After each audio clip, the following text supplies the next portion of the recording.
Cricketers welfare association of Bangladesh অর্থাৎ কোয়াবের চট্টগ্রাম বিভাগের কমিটির সভাপতি হয়েছেন তামিম ইকবাল খান। সেই কমিটিতে তামিমের প্রধান উপদেষ্টা তারই চাচা আকরাম খান ও সাবেক টাইগার প্রধান নির্বাচক মিনহাজুল আবেদিন নান্নু। তাছাড়া উপদেষ্টাদের মধ্যে আছেন তামিম ইকবালের বড় ভাই নাফিজ ইকবাল খান। অনেক আলোচনা সমালোচনার কবর দিয়ে জাতীয় দলকে বিদায় বলা তামিমের নতুন অধ্যায় নিয়ে বিস্তারিত থাকছে প্রতিবেদনে।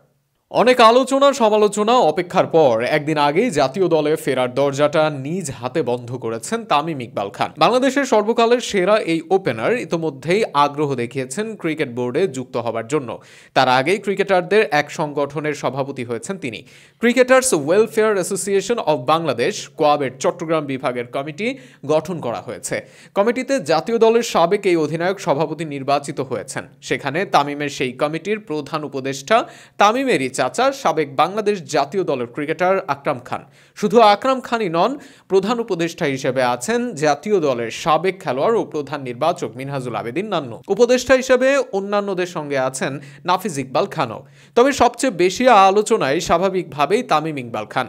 2007 সালের 9 ফেব্রুয়ারি কেনিয়ার বিপক্ষে দেশের হয়ে প্রথম ম্যাচ খেলেন দেশসেরা এই ব্যাটার। এই ফরম্যাটে তামিম শেষ ম্যাচ খেলেন নিউজিল্যান্ডের বিপক্ষে ঘরের মাঠে 2023 সালের সেপ্টেম্বরে। বাংলাদেশের জার্সিতে 243 ম্যাচের ওয়ানডে ক্যারিয়ারে 14টি সেঞ্চুরি ও 56টি হাফ সেঞ্চুরি সহ 36.65 গড়ে 8,357 রান করেছেন তামিম।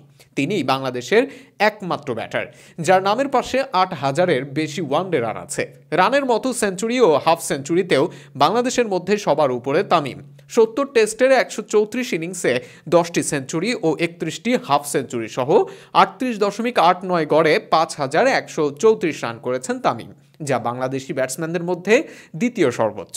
সেঞ্চুরিতে বাংলাদেশের মধ্যে তৃতীয় অবস্থানে আছেন তিনি। হাফ সেঞ্চুরিতে সাকিব আল হাসানের সঙ্গে যৌথভাবে শীর্ষে। 78টি টি-20-তে একটি সেঞ্চুরি ও 7টি হাফ সেঞ্চুরি সহ 24.65 গড়ে তামিমের রান 1,758, যা বাংলাদেশের ব্যাটসম্যানদের মধ্যে চতুর্থ।